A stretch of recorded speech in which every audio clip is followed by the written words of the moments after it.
Hi everyone. Let's just let's begin our long journey to here. We'll see what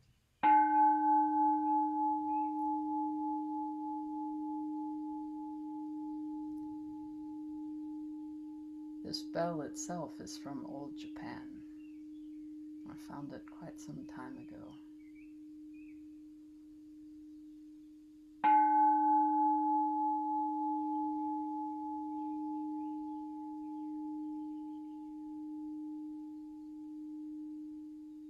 It's nice to think about sometimes how it made its way all the way here to Western Connecticut.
A student asked Jishan,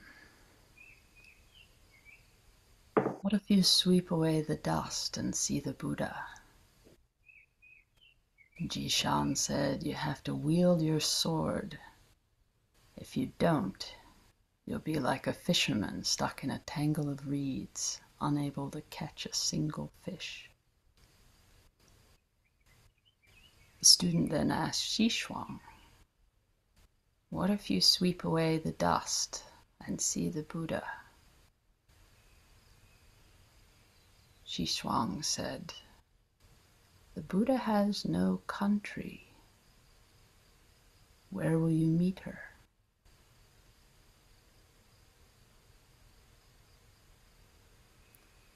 The student reported this to Jishan.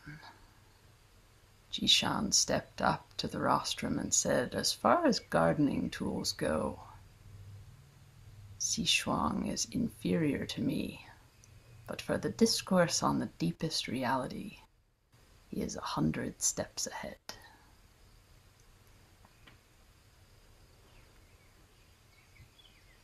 The Buddha has no country.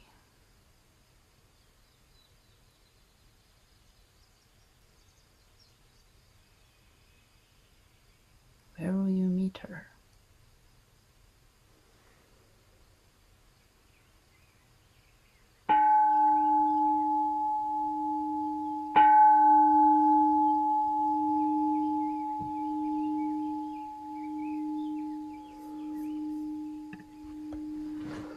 So welcome, everyone. Thanks for being here today. It's nice to be here. It's nice to be home. I know you guys did. You were in the good hands of our friend Noble Weasel. While we were all gone, he was minding the store and hopefully not stealing anything, except for maybe a few delusions. But I know you did not knowing is most intimate. And I want to come at the journey a little differently because obviously I've been thinking a lot about it and just the what a profound thing is a journey is for the psyche. That, you know, as Basho said, you feel there's 3,000 miles washing through your heart, but it can also be, you know, you don't really have to go anywhere. It might be the journey of a friendship changing. It might be the journey of all of a sudden, I don't know, your marriage not being what you thought it was until now, or your body all of a sudden. I have a friend who's going on 95 and her body just, you know, won't behave according to expectations. There are all sorts of things that are falling off or falling apart or growing that aren't supposed to. And it's like that's its own journey. You're setting off from wherever you think you are, and you don't know what you might encounter. And there's always some idea to contend with about, you know, whatever you think you might be after or whoever you think you might be being as you're doing that. And I noticed the last few weeks I've been thinking about it in terms of like hoarding the I Ching hexagrams. You know, like you want to keep the good ones and get rid of the bad ones. And you think, oh, if I do that, I've had a good journey. You know, I didn't get waylaid by thieves, or I didn't, like, as John Tarrant was saying recently, lose my magic tortoise, or I didn't, you know, get the roads closed on me. But it doesn't work like that even a little bit. And in fact, that's this kind of, you know, wielding the sword against the Buddha. I remember being a kid, and in my dad's library, he had the old Sheldon Kopp book about if you meet the Buddha on the road, kill him. And I thought, I don't think it's supposed to work that way. Like, I don't know a lot about Buddhism, but that doesn't. But it's true that even the most glorious and helpful, even the most humble ideas of awakening end up sort of clouding something in the end. And so what is it like? Who are you going to meet when you go out there? And I've been thinking a lot about just like how the nature of the journey itself just changes us. You get confident in ways you didn't expect because you realize I don't know, that I can meet things I didn't expect that I could meet, or that I can survive things I didn't think I could survive, but it also brings a kind of humility. And anybody who's ever sat a, even just a week-long session, it's like you gain both of those things. I can be here for this. I can open to it, even when I'm very sure that something's wrong or I want to leave or these are all the wrong people or I've made a terrible mistake. But also that there's this kind of humility that I actually can't help what it is that comes up. And oftentimes I can't even help my response to what it is that comes up. And that by not kind of holding out for the heroic attitude that says, I can do it, yes, I can, or I should be able to do it, or a real awakened person would be able to do it, or something, it's like you get worn down, it softens you, it opens you to something. And I don't know, I guess in a way, awakening is always kind of a Wizard of Oz story. Like, you always do have the ruby slippers, and you always do, you're already with all the people in your life. You're already in the place that you come from. But there's something about the departure, the unexpected departure of the twister, and the unexpected invitation to somehow go meet the wizard, that you think that drives something. It drives the possibility of what happens next, of the way it will change you. And, in our own tradition, the wizard goes something like, our friend Ling Yung, who said, for 30 years I searched for a master swordsman. For 30 years I followed the yellow brick road looking for that wizard. How many times did the leaves fall and the branches burst into bud? But from the moment I saw the peach blossoms, I've had no doubts. And it's like, so whatever awakening is, and this gets more and more surprising the more kinds of encounters you have along your practice or in your life, it has to implicate the life you already have, who you already are, and the way the world already is. And if you're arguing with those things, there's already trouble. And you can tell the part of the mind that wants to, well, yeah, but what about this part? Or it can't be this part. And so much of that is giving up whatever you thought it was, whatever you thought was going to happen, however you thought you might feel, whatever you thought something might bring you or spare you, or that really it becomes all of it. So I'll tell you, nice thing about this particular journey and several of us going on it is that you'll get to probably hear several accounts of what happens, which is a nice thing about traveling with companions, is what happens to each person and what they see and what both the challenges and the bounty that are for them. You see, oh, it's completely different even though you're in the same place. So for me, the way my journey started this time was because I was traveling with my partner. We were going to go to Europe first for some meetings she had to do, and then we were going to hop over to Japan, and then we were going to come back home, which quite literally was going around the world. And in my mind, that seemed mostly reasonable, but I hadn't really consulted my body too much about it. But I figured, I kept telling myself, well, actually it'll be good because I'll get to do jet lag in 2 miniature tranches instead of like one big one, and that will be better. So Italy was fine and full of jet lag, but that was all right. And then there was a little hop to France. And I guess I should start by saying the moment we left the house, there was quite a lot of chaos because it was pouring rain, and the person taking us to the airport immediately stepped in a huge thing of mud. And in trying to get him a towel, we accidentally locked one of our cats away from the other cats for the rest of the evening. And so, and we're trying to get out, and we're gonna like, and there the highway's a parking lot. It comes incredibly close that we're gonna miss our flight. Like everything's already kind of, I'm not sure which I Ching hexagram it is, but it's not like golden sunlight and rainbow waters or something. It's intense, and that was all right. So the first leg of the journey, and then hopping from Italy to France, we had some time to kill at the airport, and we were hungry, so we decided, well, we'll get like a little panini and a little salad, and it'll be all right. That way we won't get in too late.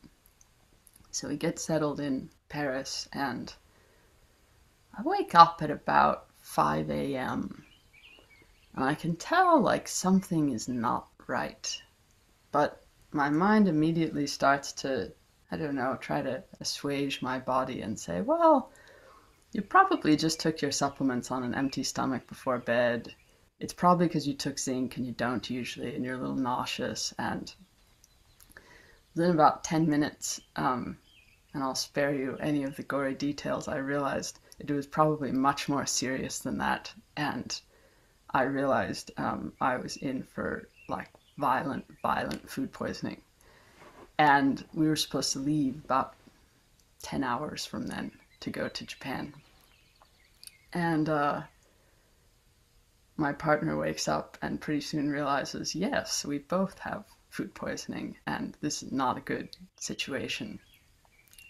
And what was interesting was that a number of things.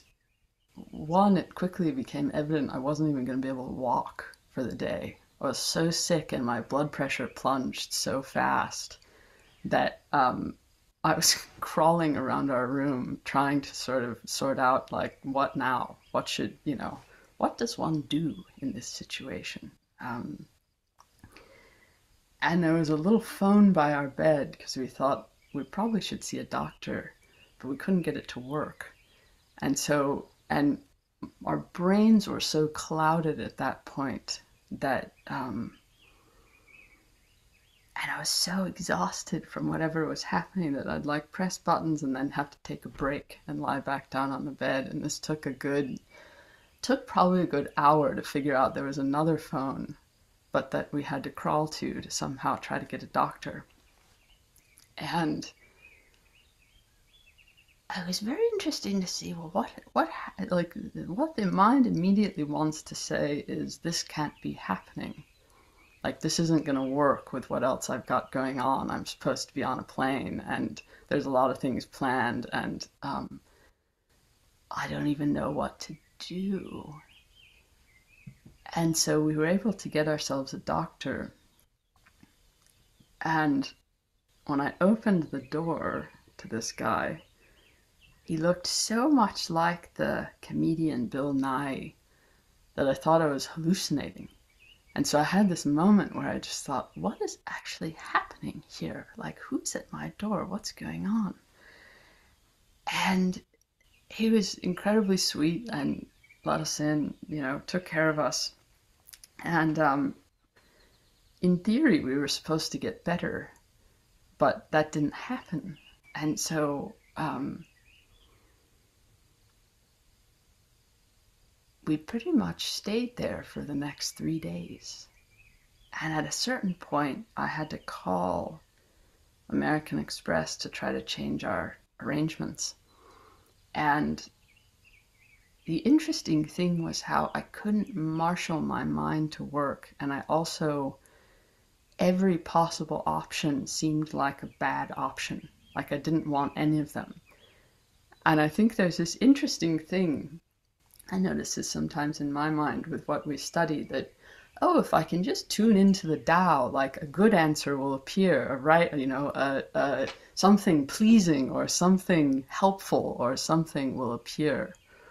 This was not one of those times. And I was really thinking about, some of the predicament koans that we have about either the Silver Cliffs and the Iron Mountains. You're between, you can't go forward and you can't go back, or if you go forward, you fall into the hands of the angry gods. If you go backwards, you get devoured by the hungry ghosts. If you stay still, you drown in the Dead Sea swamp. And you really start to argue with reality at this point. Like, no, that's not fair. Like, we already don't feel well. It shouldn't work that way. Like, so what? And normally I get a fairly helpful person on the phone, but I just did not that day. I got this guy who really wanted me to make a decision because we would lose the entirety of our airfare if we didn't pick another time to go. But if we did pick a time to go and we couldn't meet that, we'd be charged more for changing it again. And so, and I could tell like he had no interest in really being helpful. He was frustrated with me and my sort of wooziness. And so I just finally said to him, I don't really know what to do. Can you, should I just call back? And he said, no, I'll hold on for a minute. It's better if we decide something. And so I said, okay, and I put it on pause, and I turned to my partner, who looks about like a corpse, who's like cakey and yellow and looks incredibly asleep, and I said, what do you think we should do? And she said, I don't know, but I don't think I'm getting on a flight. And I said, I don't think I'm getting on a flight. And so we basically holed up in this hotel room for another couple of days, and the people, the one sort of, I don't know, the people were so incredibly kind. They brought us medicine, and they'd bring us a little toast and an emergency banana by the time we could have that. And there was one guy who would bring things that would sort of hand them through the door like this, and but there was another woman who would just always touch my hand like she wanted to check my temperature whenever she would bring things. And you could tell these people, they're invested in us here. They care about us. They're ushering us through this Silver Cliffs and Iron Mountain passage. And one of the things that's still sort of with me is how it was very frightening not to be able to predict any of the consequences of what might happen. Like not knowing, going home felt wrong, staying there felt wrong, going to Japan felt wrong. And so it became this like, I don't know, feeling incredibly slowly and carefully about, is it okay? I think we want to go. But is it okay? Are we going to be okay? And to really not know was interesting.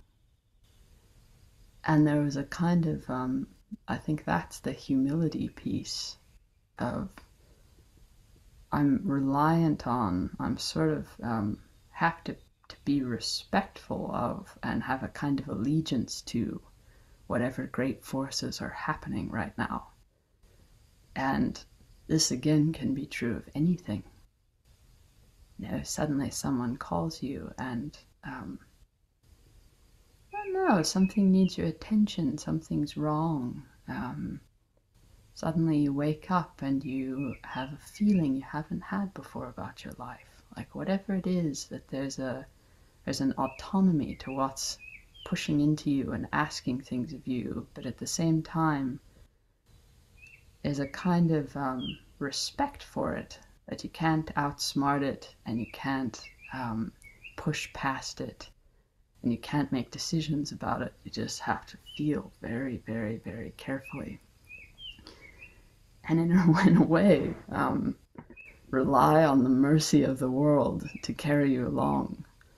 Like, we did make it onto the flight, and I immediately broke my water glass, which is like, and these Japanese flight attendants, Japan is the cleanest place you'll ever visit in your entire life, and everything is incredibly well attended tended to and cared for. And so they immediately came over and made sure there was a blanket so I wouldn't hurt myself, and made sure I was all right, and made sure I got so there was this sort of very much being at the mercy of the world and of the kindness of the world, but also of the dangers of the world. And Basho would often write about, sometimes you have these glorious moments of arrival to where you thought you were going, and you gaze back through the centuries and you see the ancient pine tree that the ancestors saw. And sometimes you end up at the little inn that's full and the roof leaks, and your room gets full of mosquitoes and fleas and leaks, and that all somehow is part of the journey. And that in a way, one of the things I noticed by the time I arrived was I was kind of raw and open to whatever might happen because of what I had. And I felt terrible for about 9 days. I mean, whatever it was not messing around. And, but the interesting thing about that was realizing I don't actually have to feel any way at all to be here. I don't have to know anything. I don't have to be in control. I don't have to be able to eat much. I don't have, nothing has to go according to how I think it does for me to just be here. And in a way to meet the spirit of a new place and meet my friends. I guess a kind of relinquishment that was continual about how I thought it was going to go. All these different things would arise. I'd get incredibly teary and grateful for my partner for just being there with me in whatever was happening, and just felt so happy to lie in bed and just moan and feel terrible together, because it was so nice to have someone that somehow wanted to be there with me while I was just incredibly feeling gross. And then these incredibly absurd things would happen. We had reached the airport, the Tokyo airport, imagining we were going to catch the train to Kyoto, and immediately realized we were not up to the task to read signs that had no bearing in our language and try to get money and try to so we tried to get a flight, and time's kind of a ticking, and we go to the very kind Japanese ticket desk for Japan Airlines, and they say, sure, we can get you a ticket, but all of a sudden they start, something starts to be wrong, and no one will tell us what's going on because no one speaks English. And more people come over, and they get iPads and they're taking pictures of the screen, and we keep saying, is everything okay? And they just smile and nod. You say, we have to be on this flight. And finally what we realize is that they want to get the exact exchange rate for us to present it to us, so that we can know exactly how much, down to the 1 yen, that we're paying to take this flight. And we say, no problem, we just want to be on the flight. So we get our tickets and we go to the baggage drop, and the process starts all over again, and we start seeing the iPad and the calculator, and because they want us to know exactly how much for our baggage. And you immediately realize, we're not in Kansas anymore, Toto. The rituals and how information is exchanged, and the way it's exchanged, and the spirit through which it's exchanged is very different. And then again, trying to push past that or decide or demand anything is going to be fruitless. The first morning, as John and Allison were a little bit ahead of us, they say, we want to take you to a temple. that's right next to our hotel. And Allison had tried to explain it to me. It's basically a temple that's 120 meters long, so longer than a football field, and it has 1,000 life-size Guanyin statues with all their hands and eyes and 11 heads and 1,000 arms. And in front of them, I'm going to try to show you a couple of pictures, are 28 guardians, which are the gods of thunder and wind and dragon kings. And we kept recognizing our friends because there's a bodhisattva, there's a deity who plays the flute, and there's a deity who plays the drums, and there's a deity who plays the guitar. We thought, oh, all of our temple guardians are here too, you know. So these are all the guardians who are also life-size, and they have crystals for eyes so that their eyes look like living, vivid eyes. And each of them is right up against you as you're walking down. And each of these 1,000 bodhisattvas is just a little different. And the longer you stand with them, they've burned a couple of times, as have most things in Kyoto. But they're almost 1,000 years old, some of them. And you get this tremendous sense of the power of, in a way, the great mercy of the universe. It's always standing behind those guardians. It's always available with, one of the arms. They have flowers and ointments, and even one of them we noticed is a skull. The mercy of death, the mercy of beauty, the mercy of being caught, the mercy of being held, that you see every move in the universe somehow is imbued with these 1,000 arms and is offering something. And for me, having just been through what I had, we took about 2 hours to walk down 120 meters and engage with each of these dragon kings and bodhisattvas. And when we left, I just thought, even if I went home right now, I'd be glad I came. Like, this was feeling the fullness of this moment, and having that kind of image for it was enough. In a strange way, that was true at every turn of what happened. Like, we'd have ideas about what we might want to go see, and almost always we'd get carried somewhere else. And if we were willing to somehow relinquish wherever we thought we wanted to go, whatever we thought we might want to feel or understand or be part of, or then it seemed like something would step forward.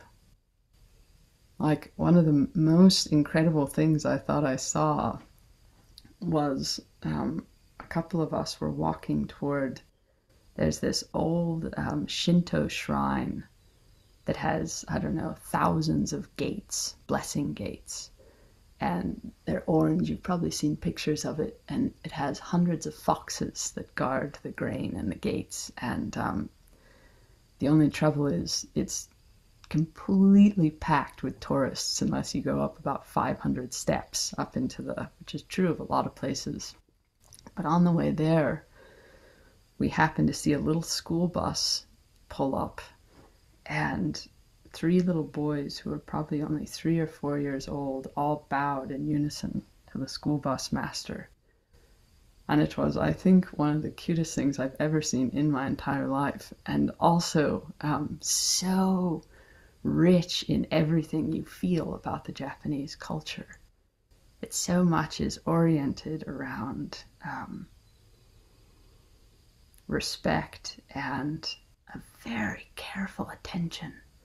Like they've thought through things that we Americans just like muscle our way, plow our way, demand our way through, and everything just has this very careful, quiet attention. And so, yeah, you make it to the Shinto shrine and you think, I can't bear all these people, but you sort of hang with all the people, and eventually things open up and it gets quiet and you hear birds, and you happen to catch a glimpse of a Shinto priest making his blessings through the prayer grounds, or you happen to catch a woman who's found a private shrine and is just chanting quietly to herself. You feel her candles and just listen to her. And so it was like, in a way, I guess, a journey is a living thing, just like meditation is a living thing. And it's like the question becomes, well, what does it want to show me? What does it want me to know or feel or open to right now? I guess maybe the last thing to say, and then I'd like to sit a bit, is there's this great question. One of the things that compelled us to go was, despite the rich heritage of Japan to our lineage, most of us had never been. JJ and David had spent a lot of time there and were very shaped by Japanese teachers and training, and John Tarrant was sort of through Hawaii, but we just kind of wanted to feel like, what is this? These are our parents in a way. Like, what are their stories, and what are their what is it that they've brought to this tradition? How is it alive here? What's happening? And I think one of the things I was really struck by was I kept thinking about Peter Hershock, who wrote the book Chan, about the origins of Chan Buddhism, traces it from India to China to Japan to here, and that so much of a culture taking up Zen or taking up the way requires what he calls growing homegrown Buddhas. I always like that term. And you see in being in Japan, some of these gardens are 500 years old or 1,000 years old, and the trees have been shaped into these incredible art pieces, and the gardens are full of moss and rocks that have been there for 600 years, and that there's a kind of beauty and history that it brings. But also that we're developing our own homegrown Buddhas. Like we're bringing a kind of life to the Dharma, that they keep having fewer and fewer and fewer monks. It's a tradition in a way that's dwindling very significantly. And somehow, as we bring our own, birds and temples and connections and sanghas to it, we're breathing in life to something. We're meeting the Buddha in our own lives.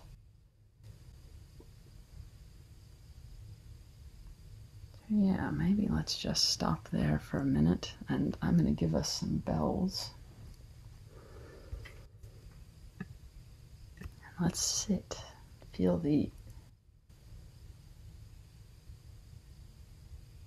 ancient way, however it comes to be in your life.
What if you sweep away the dust and see the Buddha?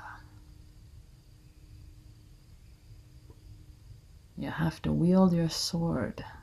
If you don't, you'll be like a fisherman stuck in a tangle of reeds, unable to catch a single fish.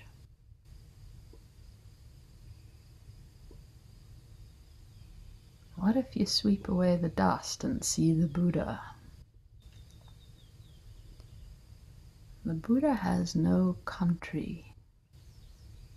Where will you meet her?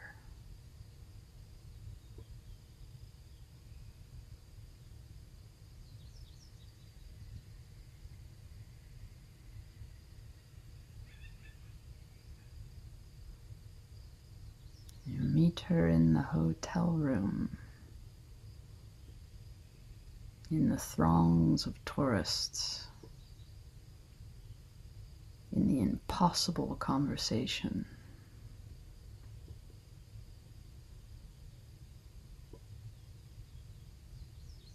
In the deep beat of your own heart.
What if you need not get rid of any one thing? Anything at all?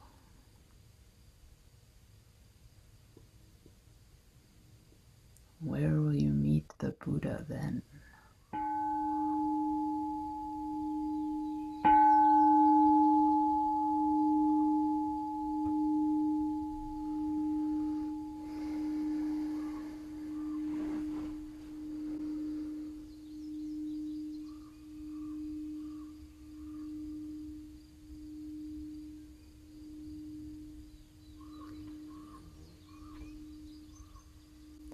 I want to talk a little bit about dust.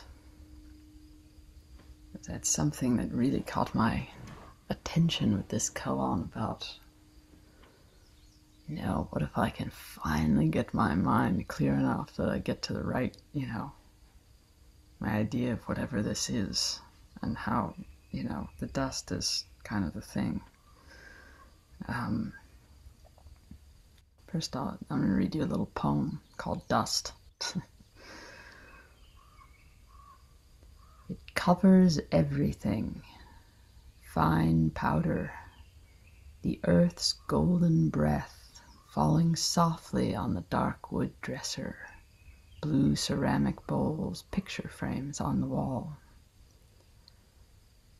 It wafts up from canyons carried on the wind, on the wings of birds, in the rough fur of animals as they rise from the ground. Sometimes it's copper, sometimes dark as ink. In great storms it even crosses the sea. Once, when my grandmother was a girl, a strong gale lifted red dust from Africa and took it thousands of miles away to the Caribbean, where people swept it from their doorsteps, kept it in small jars, reminder of that other home. Gandhi said, "The seeker after truth should be humbler than dust. Wherever we go, it follows." I'd take a damp cloth, swipe the window sills, the lamp's taut shade, run a finger over the dining room table, and still it returns, settling in the gaps between floorboards, gilding the edges of unread books. What could be more loyal, more lonely, and unsung? Dust has no country, as it turns out, either. It's everywhere. And it is these unexpected, I want to tell you one more place that it gets spoken of that was significant, but the other thing that comes to mind is in the little invitation I wrote for this week, I talked about a garden we stumbled upon that promised if you got a cup of tea, you would meet the Buddha. And which was like, how could you resist such an invitation? Plus it was just an incredibly beautiful. They do things in Japan like you go up on a ridge and they've sculpted all the trees as you look out in a particular shape so that during cherry blossom season it looks like the mountains are floating on clouds. Like there's such a wild attention to detail, and in a way your view is always being shaped for you in some way. You don't even realize it. Even the windows have a kind of shaping to things that you realize like everything is it. But in this temple, which was, there was a sort of funny irony to it. It used to be owned, I guess it wasn't quite a temple, but it was, by a silent film. He was a samurai actor in the silent film era. And he seemed just like this deeply eccentric, interesting person, but he was really into Zen, which I think most deeply eccentric, interesting people, you find a lot of them in Zen, present company included.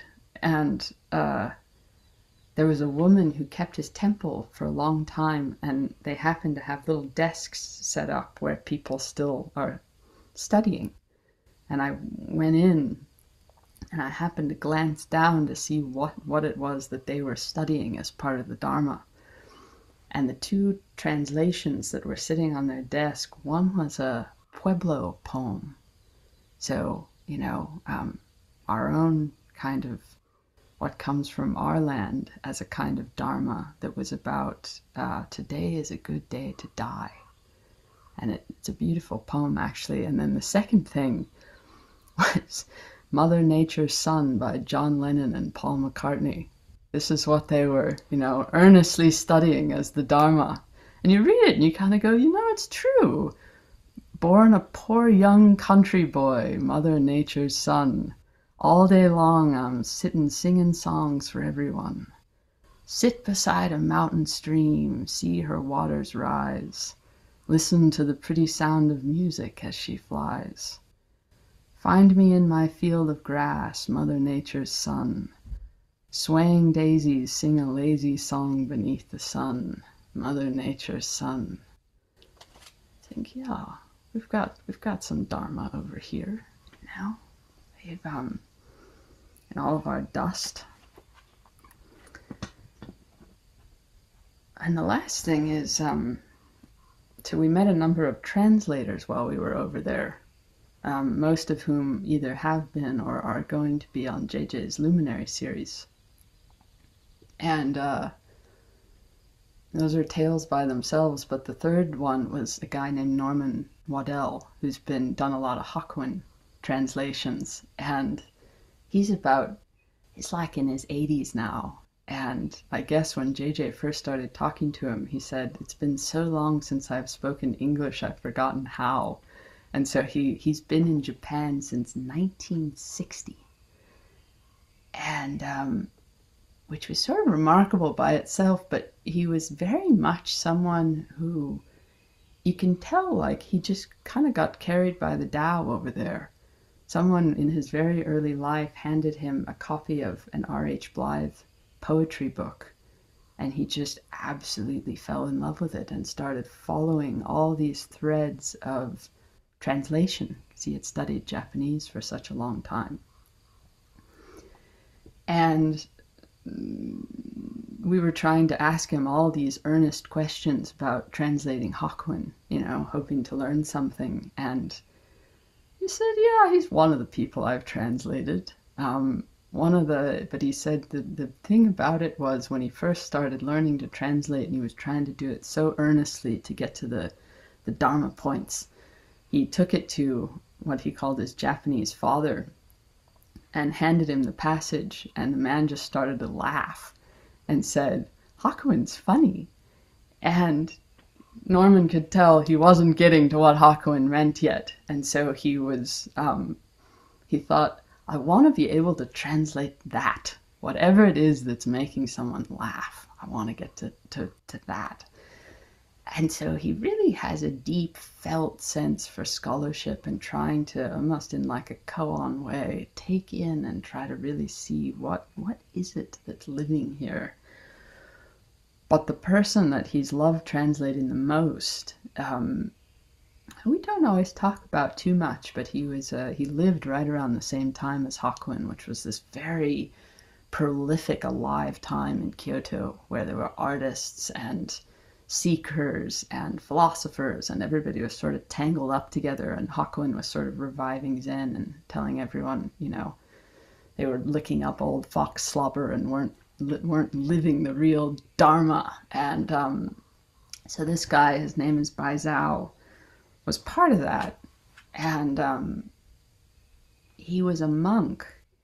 He became a monk when he was about 11 years old, and had a lot of ability, was very well respected, and even cared for his teacher when his teacher died, very closely by his bedside. And his teacher really wanted him to take over the temple, but he just realized he wasn't going to be that guy. He was a very humble, sort of self-effacing kind of guy, and the little poem that he wrote about that was talking about his Chinese influence was very active at this time too, and you get the Chinese lion dance, where people all take a piece of the lion and ceremonially bring it to life. And he said, "Don't beat the drum, don't blow the flute, don't be the front, be the lion's rear." That was kind of his philosophy of life. And so instead of becoming an important teacher, even though he was incredibly wedded to the Dharma, he decided he was going to go become a tea seller.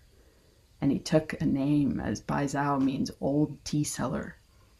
And he moved to Kyoto, and sencha tea, which was brewed in it was very beautiful and much more exotic than the tea they'd been having at the time. He started brewing it for everyone, and he would write poems about come meet the Buddha in this cup of tea. That was his thing. And he got in a lot of trouble because he didn't charge any kind of set fee. He would just have a little bamboo box that he would write poems on behalf of the bamboo box that would say, give a coin or two to keep starvation away.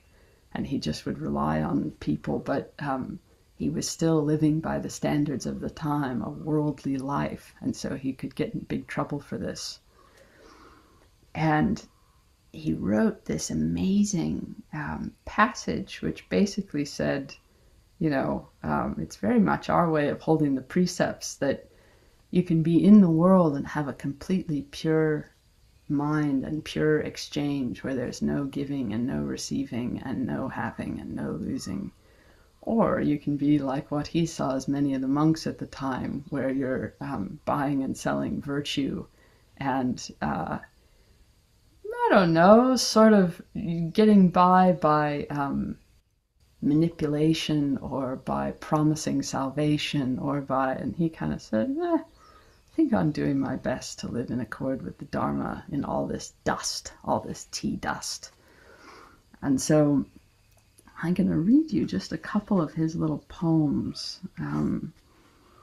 because they give kind of a sense of not only is dust everywhere, the Buddha's everywhere in this teacup, in this everything, but also that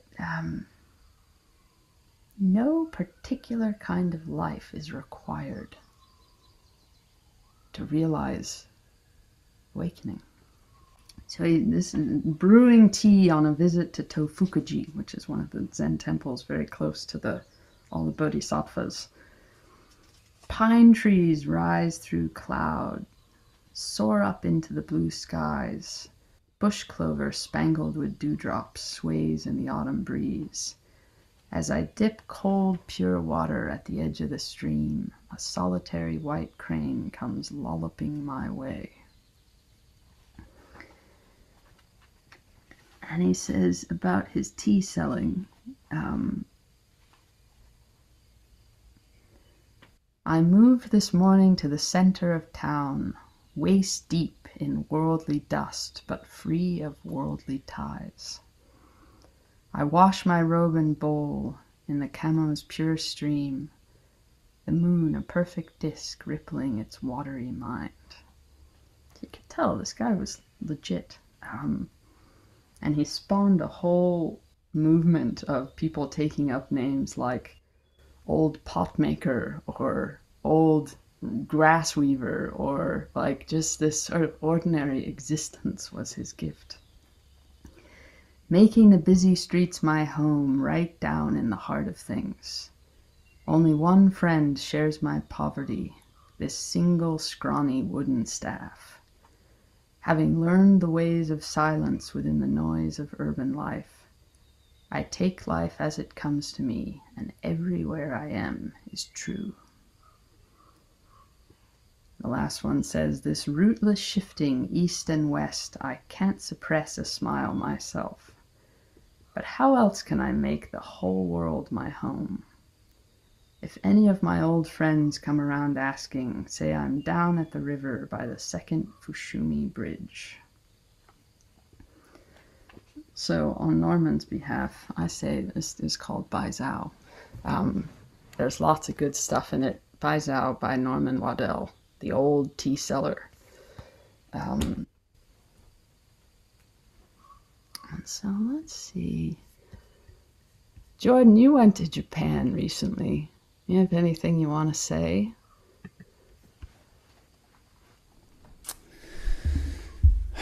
I'm tempted to tell the story of the first time I went to Japan, but I think it's a little too long. It was right after the tsunami in 2011. It was harrowing in its own way. But I was thinking about a funny. I was there a couple months ago, I guess, and I was thinking about a funny thing that happened on the train. I was coming back from Yokohama to Tokyo, and I guess I'd plugged my phone in wrong the night before, so it didn't charge.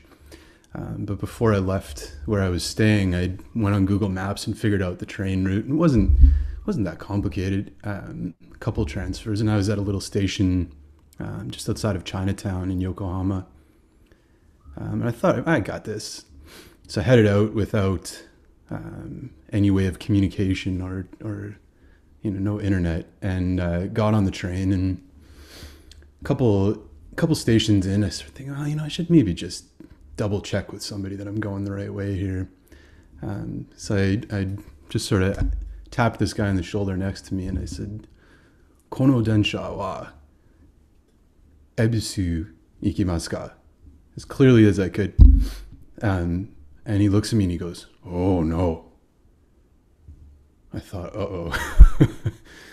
This can't be good. And so he gets his phone out and he's looking at his phone. And he's looking at in all the trains, there are these sort of, it'll have a list of all the stations where it's going. And I can see Ebisu's on there, but there's all these other things kind of crisscrossing it. And I'm thinking, yep, I fucked this up. And so he puts his phone down and he talks to me for about 5 minutes. And all I caught was, I don't speak Japanese enough to like carry a conversation, but I caught, you need to get off at the next station and you need to get on the JR line. And that'll get you to Ebisu. I thought, okay. All right, I'm going to do it. And the train stops, doors open, I get off.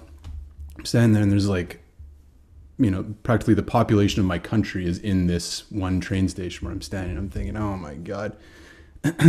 But 3 feet from in Japan, you're always 3 feet from a drink machine where you can buy some tea or little hot tea, cold tea, sometimes some soup. So I was like, okay, well, I'll get some tea. And I turned to do that. And all of a sudden, this guy from the train comes rushing out and he grabs me and he pulls me back on the train as the doors slam shut right behind me. And he goes, "I'm so sorry. You were right. You were right the whole time. This is the train that goes to Ebisu." So I thought, I don't know, that to me, a lot of travel I've done in my life sort of feels that way, where like, even if you think you're right, you might be right, but also you might not be right. And just sort of like giving yourself up to, I feel like you were kind of saying this, sort of giving yourself up to what the experience has to offer. Something always comes up. There's always some guy who's going to grab you and pull you back on the train, or, there's always going to be some flea-ridden motel, or if there's not, there's a tree you can sleep under, or there's, for some reason I was thinking of a Santoka poem as well that was like, I'll probably get it wrong, but the gist of it was, the chill of the earth, I give up my fevered body to it.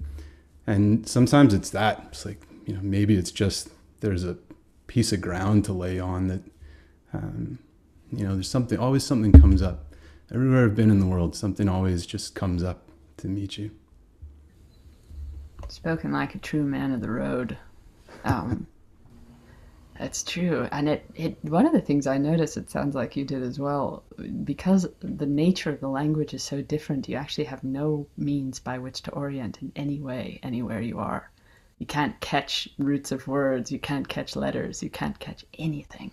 And so that giving yourself up to the helpfulness, which is also, most people don't speak English, but they very much want to be helpful. There's just this dance that goes on that you have to surrender to. So, will you take us out of here, Jordan?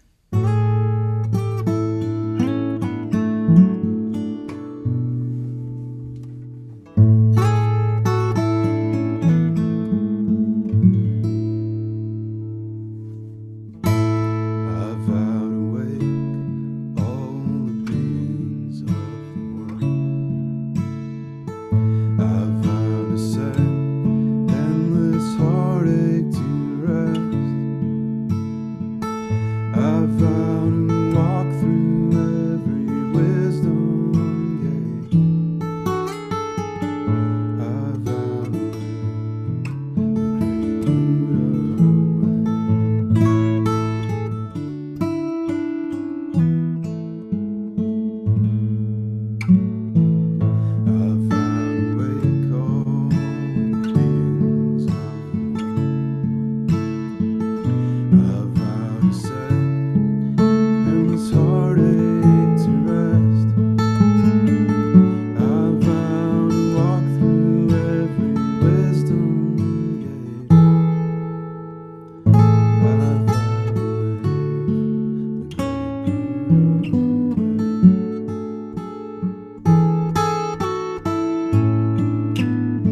Michael, for leading us in with such incredible music, and thanks for being here, everyone. It's just nice to be with you. Part of going on a journey, I guess, is telling a bit about it on the other side if you survive with your white hair. So